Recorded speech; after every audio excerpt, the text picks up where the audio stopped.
तर नमस्कार विद्यार्थी मित्रांनो, पुन्हा एकदा स्वागत आहे तुमचं माझ्या या YouTube चॅनलमध्ये। आपण जो लास्ट व्हिडिओ जो अपलोड केला होता ना, त्याला खूप चांगला प्रतिसाद मिळाला आणि तो व्हिडिओ बघून खूप साऱ्या मुलांचे मला Instagramवरती मेसेज आले।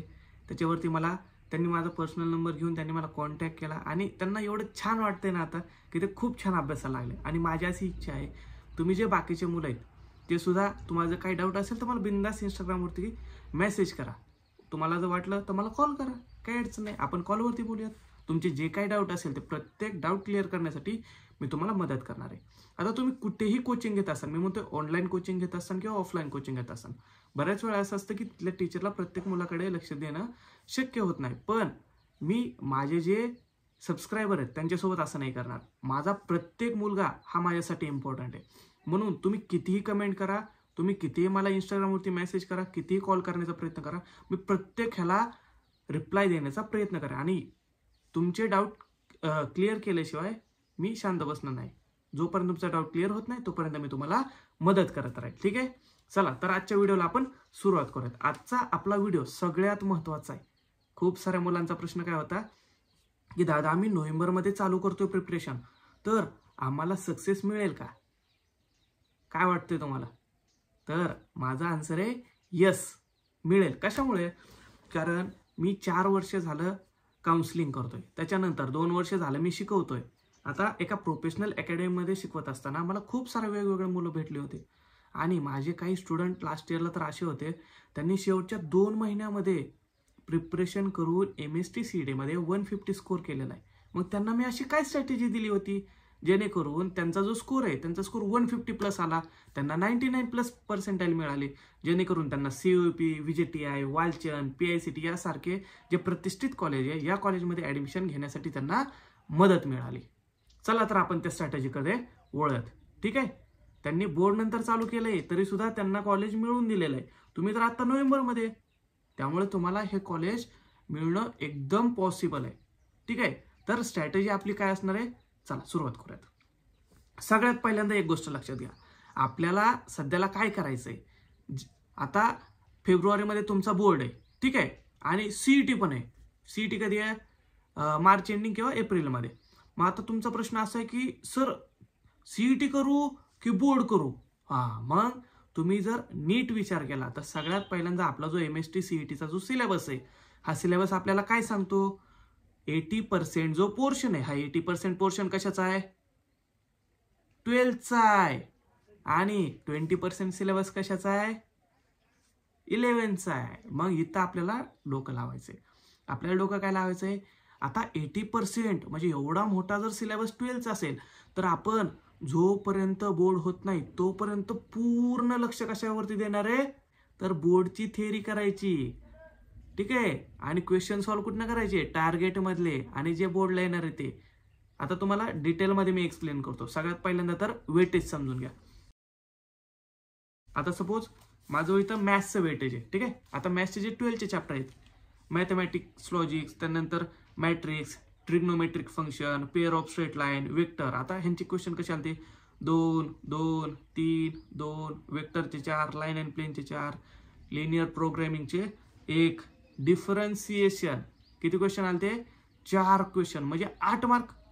ऍप्लिकेशन ऑफ डेरिव्हेटिव्ह 3 क्वेश्चन, म्हणजे किती mark? 6 mark. Indefinite integration 3 question, definite integration 3 question. मग तुम्हाला समजते का, जर डिफरन्सिएशन जर आलं तरच इंटिग्रेशन येणार। आता कसं आहे माहिती आहे का, तुमचा सिलेबस मी अजून कमी करू का?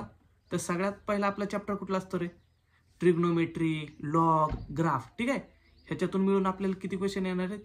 ऑलमोस्ट 4 क्वेश्चन येणार, ओके।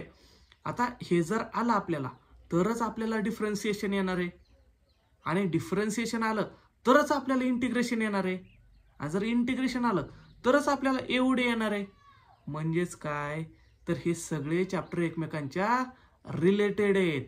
म्हणून तुम्ही एक एक चॅप्टर करत गेला का नाही, तुमचा असं एक बंचमध्ये चॅप्टर तयार होणार आहे, ठीक आहे। आणि तुमचा जो स्कोर आहे हा खूप जास्त इन्क्रीज होणार आहे। कशामुळं? कारण इंटिग्रेशनचे ऑलमोस्ट 6 ते 7 क्वेश्चन येतात, 14 मार्क इथं झाले। डिफरन्सिएशन पण सेम तसंच। त्यामुळे वेटेज समजून घेणं आपल्याला खूप महत्त्वाचं आहे, ठीक आहे। त्यानंतर डिफरन्शियल इक्वेशनचे 3, एओडीचे 2, प्रोबेबिलिटीचे 2, बायनोमियलचे 2, हा झाला आपला 12चा सिलेबस। ह्या 12च्या सिलेबसमध्ये 50 पैकी 40 क्वेश्चन तर 12चेच आहेत. म्हणजे 40 दुने किती रे? 80. म्हणजे 80 मार्काचं मॅथ्स आपलं इथंच कव्हर झालं. समजतंय का? आता सगळ्यात महत्वाचं एक गोष्ट समजून घ्या. आपलं टार्गेट किती रे? 99+ आणायचे आहेत आपल्याला. 150+ स्कोर आणायचा आहे. तर तुम्ही टेन्शन घेऊ नका. माझ्यासोबत कॅल्क्युलेशन चालू ठेवा. आतापर्यंत आपल्या किती मार्काचा आपण अभ्यास केलाय? 80 मार्काचा आपण अभ्यास केलेला आहे. समजतंय? 11चं फिजिक्स थोडंसं आपण साईडला ठेवूयात. मग आता मॉडर्न फिजिक्स सगळ्यात महत्वाचा असा चॅप्टर. ह्या मॉडर्न फिजिक्समध्ये कुठले कुठले चॅप्टर येतात? ॲटॉमिक स्ट्रक्चर अँड न्यूक्लिआय, त्यानंतर एक्स रे, त्यानंतर dual nature of particle and light, त्यानंतर सेमी कंडक्टर. आता ह्या चॅप्टर एवढे सोपे चॅप्टर आहेत ना की तुमचे 1.5-2 तासामध्ये हा चॅप्टर होऊन जाईल. आता ह्याच्यात 7 ते 8 क्वेश्चन 2023 साली आले होते. समजते? आता मी 7 ते 8 का म्हणतोय? कारण शिफ्टनुसार चेंज होते. कुठल्या शिफ्टला 7 आले होते, कोणत्या शिफ्टला 8 आले होते. सेम तसं 2024ला 8 क्वेश्चन, म्हणजे ऑलमोस्ट प्रत्येक शिफ्टला 8 क्वेश्चन आले. तुमचा 40 पैकी 8 क्वेश्चन तर इथूनच येत आहेत मॉडर्न फिजिक्समधून. सोपं आहे का नाही? आणि खूप सिम्पल आहे. त्यानंतर SHM सिम्पल हार्मोनिक मोशन, त्यालाच काही ठिकाणी ऑसिलेशन असं पण म्हणलेलं आहे. ठीक आहे. ह्याचे क्वेश्चन किती? त्याचे पण सेम 3 ते 4 क्वेश्चन. रोटेशनचे 3, फ्लुइडचे 3, KTGचे 3, thermo 3, wave 3, electrostatics 3, current electricity 2 ते 3 question, magnetic field 3 question, magnetic material 1 ते 2 question, EMI 2 question, AC circuit. ठीक आहे. ACचे 2 क्वेश्चन. आता तुमचं बऱ्यापैकी हा सिलेबस इथंच कव्हर झाला फिजिक्सचा. ओके. आता आपण डिटेल जी स्ट्रॅटेजी आहे की एक चॅप्टर न वाईज कसं करायचंय तो आपण थोड्या वेळाने डिस्कस करूयात, किंवा जर जास्त टाइम झाला तर पुढच्या व्हिडिओमध्ये आपण डिस्कस करूयात. ठीक आहे. त्यानंतर केमिस्ट्री. आता केमिस्ट्रीचं काय? सेम तसंच आपल्याकडे. ओके. सॉलिड स्टेट 3 मार्काचे, सोल्युशन 3 मार्काचे, ionic equilibrium 3, chemical thermodynamics 3, electrochemistry 3, chemical kinetics 3, elements of group 16, 17, 18 2 question. त्यानंतर transition and inner transition element 2 question, coordination compound 2, halogen derivatives 3, alcohol phenol and ether 3, aldehydes ketone carboxylic acid 3 question, amines 2 question, biomolecules 2 question, introduction of polymer 2. म्हणजे इथून परत 12चा जो syllabus आहे, हा 12चा syllabus काय? केमिस्ट्रीचा इथून आपल्याला 40 क्वेश्चन आहे. म्हणजे तुम्ही जर विचार केला तर 120 क्वेश्चन हे तुमचे कुठून येत आहेत रे? 12च्या सिलेबस मधून येत आहेत. आता म्हणजे आपल्याला काय करायचंय? सगळ्यात पहिलं आता तुमची दिवसाचा सुरुवात कशी करायची? आता दिवसाची सुरुवात करताना तुम्ही काय करायचं? सपोज 6ला उठताय तुम्ही. ठीक आहे. 6ला उठल्या पहिलं 1.5 तास हे काय करायचंय तुम्हाला?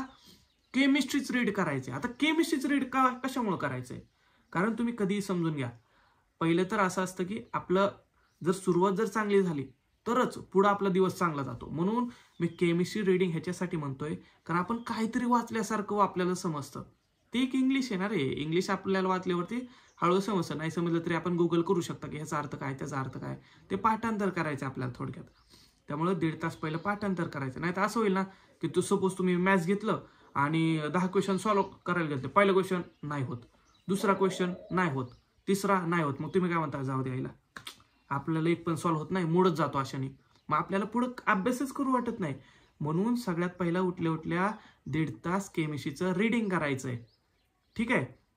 1.5 तास केमिस्ट्रीचं रीडिंग केलं, 2 फायदे होणार आहेत. बोर्डसाठी आपला HSCचं जे टेक्स्टबुक आहे तिथूनच थेरी येते आणि त्या टेक्स्टबुकच्या आधारावरतीच आपले जे MCQ आहेत हे तयार होतात. समजतंय? त्यामुळं बुक्स कोणती यूज करणार केमिस्ट्रीसाठी? HSC textbook. क्वेश्चन सॉल्व्ह कुठून करणार? टार्गेट किंवा अरियन जे तुमच्याकडे पब्लिकेशन असेल ते, प्लस PYQ. म्हणजे कधी करताना काय करायचं? 3 कॉलम बनवायचे, 3 ते 4 कॉलम. पहिला चॅप्टरचं नाव वरती लिहायचं, थेअरी झाली का टिक करायचं. त्याच्या पुढे त्या चॅप्टरचे 50 ते 60 क्वेश्चन सॉल्व्ह केलेत का टिक करायचे. त्याच्या पुढं त्याचे PYQ सॉल्व्ह केलेत का टिक करायचं. समजतंय? हे झालं केमिस्ट्रीचं. सेम तसंच त्यानंतर फिजिक्सचं पण काय करायचंय? चॅप्टरची थेअरी उचलायची, थेअरी करायची, त्यानंतर पुढे टिक करायचं, थेअरी झाली का ह्या चॅप्टरची, झाली. त्यानंतर 50 to 70 क्वेश्चन झालेत का, झालेत, टिक करायचे. त्याच्यानंतर त्याचे PYQ सॉल्व्ह केलेत का, तिथे टिक करायचे. समजतंय. त्याच्यानंतर मॅथ्स. आता मॅथ्सचा सिलेबस कसा करायचा, सगळ्यात भारी आहे. कारण काय, तुम्ही जर HSCचं म्हणजे तुमची जी बोर्डची जरी एक्झाम बघितली का नाही, तर त्या बोर्डच्या एक्झामला कसं आहे माहिती आहे का, जे तुमचे क्वेश्चन जे असतात ना ते सॉल्ड एक्झाम्पल आणि एक्सरसाइज यांच्यामधून बनतात. ह्याच्या पलीकडचं बोर्डला काहीही वेगळं येत नाही मॅथ्सला. त्यामुळे आपल्याला काय करायचंय की जे बोर्डचं टेक्स्टबुक आहे तुमचं, त्या बोर्डचं टेक्स्टबुकचं सॉल्ड एक्झाम्पल आणि एक्सरसाइज एक ना एक क्वेश्चन करून ठेवायचं आहे. समजते काय करायचं आपल्याला, बोर्ड आणि काय ते सॉल्ड एक्झाम्पल आणि टेक्स्टबुक एक्सरसाइज यातला एक ना एक क्वेश्चन सॉल्व्ह करायचा आहे. त्याच्यानंतर CETचे PYQ. एवढं जरी केलं तरी सुद्धा तुम्हाला सफिशियंट आहे. आता आपल्याजवळ टाइम किती आहे, नोव्हेंबर आणि डिसेंबर 2 महिने. 2 महिने म्हणजे किती असतात रे, ऑलमोस्ट. आता आज तारीख काहीतरी 11 आहे, ठीक आहे. तर तुम्हाला काय करायचंय, मग थोडक्यात 20 दिवस आणि तिकडचे 30 दिवस म्हणजे 40 दिवस आहेत तुमच्याकडे. आणि आपल्याला 12वीला मॅथ्सला चॅप्टर किती असतात, 15. केमिस्ट्रीला किती असतात, 15. ऑलमोस्ट 1-2 पुढे मागे होतील, ठीक आहे. त्यानंतर फिजिक्सला चॅप्टर किती, 15. मी म्हणतो प्रत्येक चॅप्टरला 2 दिवस तरी घ्या, 15 2 30. तरी सुद्धा तुमच्याकडे 20 दिवस शिल्लक राहत आहेत ना, ठीक आहे. समजते तुम्हाला. त्यामुळे अजूनही वेळ वाया घालवू नका. अजून आपल्याजवळ टाइम आहे, या वेळेचा चांगला उपयोग करा, ठीक आहे. केमिस्ट्री काय करायचे तुम्हाला, सकाळी सकाळी केमिस्ट्री करायची. तुम्ही जर 6 ते 12 सकाळचे 6 ते 12 आपल्याला किती तास भेटतात, ऑलमोस्ट 6 तास भेटतात. मग त्या 6 तासापैकी 3 तास करा ना अभ्यास. पहिलं 1.5 तास वाचा, त्यानंतर फ्रेश व्हा, त्यानंतर तुम्हाला बाकी काय काम असेल ते करा, त्यानंतर परत 1.5 तास बसा. 3 तास केमिस्ट्री झालं. त्यानंतर 12 ते 5 हा एक दुसरा स्लॉट घ्या. या स्लॉटमध्ये तुम्हाला काय करायचंय, मॅथ्स करायचे. आता मी मॅथ्स कशामुळे सांगतोय, कारण बऱ्याच वेळा मुलांचं असं होतं की झोप लागते. मग ते झोप लागायची वेळेस आपण जर मॅथ्स जर केलं, काय करायचं, मॅथ्सचे पूर्ण फॉर्म्युला शीट घ्यायची, पुढे ठेवायची आणि ते फॉर्म्युला बघायचा, ठीक आहे, सॉल्व्ह करायचा. त्याच्यानंतर हे सॉल्व्ह करत जेव्हा आपला 12 ते 5 या वेळेत, आता 5 तास आहे, त्यापैकी आता तुम्ही 1-2 तास वायाच घालवणार, 3च तास अभ्यास करा. म्हणजे सकाळचे 3 तास, दुपारचे 3 तास, संध्याकाळी परत कुठेतरी फिरायला जाऊ शकता, थोडाफार राऊंड मारू शकता, खेळायला जाऊ शकता. पण 7 वाजता तर माघारी येतात, ठीक आहे. 7 वाजता माघारी यायला, 7 ते परत मी म्हणतो रात्री 11 वाजेपर्यंत तुम्ही अभ्यास करता, ओके. त्या वेळात परत तुम्हाला 3 तास काढायचे. त्या 3 तासात फिजिक्स करायचे. आता मी फिजिक्स कशासाठी म्हणतोय, कारण कसं असतं की फिजिक्स हा सब्जेक्ट असा आहे त्याच्यात थेअरी पण आहे आणि क्वेश्चन पण आहेत. मग तो एक आपल्याला खूप इंटरेस्टिंग असा आहे. बऱ्याच मुलांचं असं होतं की फिजिक्स अवघड जातं, ठीक आहे. पण फिजिक्स अवघड नाही, फिजिक्स खूप सोपं आहे. कधी जर तुम्हाला ती कन्सेप्ट समजली तर. आणि ती कन्सेप्ट समजून घेण्यासाठी काय करावं लागेल, तुम्हाला व्यवस्थित पूर्ण लक्ष देऊन ऐकावं लागेल, ठीक आहे. तर आतापर्यंत आपण 12चा जर सिलेबस बघितला, आता जे आपण वेटेज बघितलं, तर आपले ऑलमोस्ट 70 to 80 मार्क कुठून येत आहेत, 12. फक्त तुम्हाला काय करायचं माहिती आहे का, तुम्ही 12चं फिजिक्स आणि केमिस्ट्री केलं तरी चालेल, पण तुम्हाला जर खरंच जर 99% पाडायचे असतील ना, तर 11चं मॅथ्स पण करणं गरजेचं आहे. आणि ते काही जास्त चॅप्टर आहेत, खूप थोडे आहेत. त्यामुळं तुम्ही ऑलमोस्ट 40 to 45 क्वेश्चन हे टोटल 50 पैकी मॅथ्सपैकी पाडू शकता. मी म्हणतो सपोज 40 पडले, 40 क्वेश्चन बरोबर आले, तर 40 जुने किती रे, 80. तुमचा 80 मार्काचा जो स्कोर आहे हा मॅथ्समधून आला. सपोज आता 40 मार्क आहे ना, मी म्हणतो सपोज तुम्ही 12th फिजिक्स केलंच नाही, 40 आहे, त्यातले 30 तर आरामात पडतात. आता ते कसे करायचे काय ते मी पुढच्या व्हिडिओत सांगेल, ठीक आहे. पण 40 पैकी 30 हे जरी मार्क पडले तरी 80 30 किती रे, 110 झाले.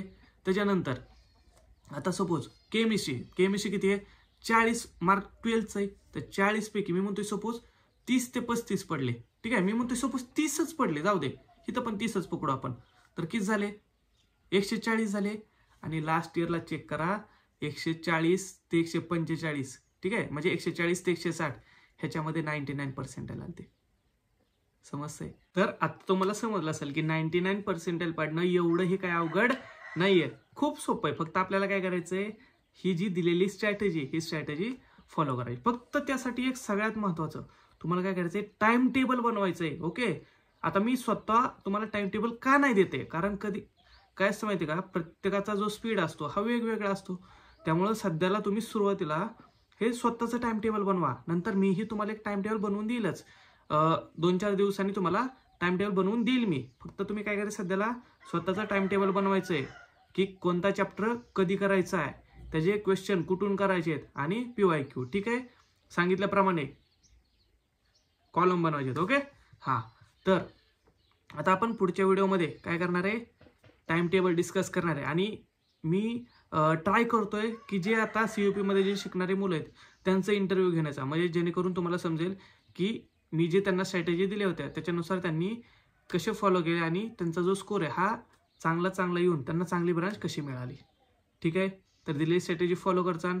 आणि सगळ्यात महत्त्वाची जी आपली टिप आहे काय, की तुमचं जे शेड्यूल आहे हे आदल्या रात्री तुमच्या डोक्यात पाहिजे की मला उद्या सकाळी उठल्या काय करायचंय. कारण असं असतं ना की आपलं काहीच प्लॅनिंग नाही आणि आपण डायरेक्ट अभ्यासाला जातो, तर अशा वेळेस आपला अभ्यास व्यवस्थित होत नाही. त्यामुळे काय करायचंय, आपल्याला आदल्या रात्री ठरवायचंय की मला उठल्यापासून दुसऱ्या दिवशी कुठला चॅप्टर, किती क्वेश्चन आणि कुठून करायचेत. समजतंय? ठीक आहे, चला तर आपण भेटूयात पुढच्या व्हिडिओमध्ये. आणि तुम्हाला काही डाऊट असेल तर नक्की कमेंटमध्ये सांगा. मी 100% प्रत्येक कमेंटचं आन्सर द्यायचा मी प्रयत्न करणार आहे. आणि पुढचं जे काही व्हिडिओ तुम्हाला पाहिजे असेल त्या व्हिडिओचा टॉपिक कमेंटमध्ये करा, आपण त्याच्यानुसार बनवूयात. ठीक आहे, चलो, ऑल द बेस्ट.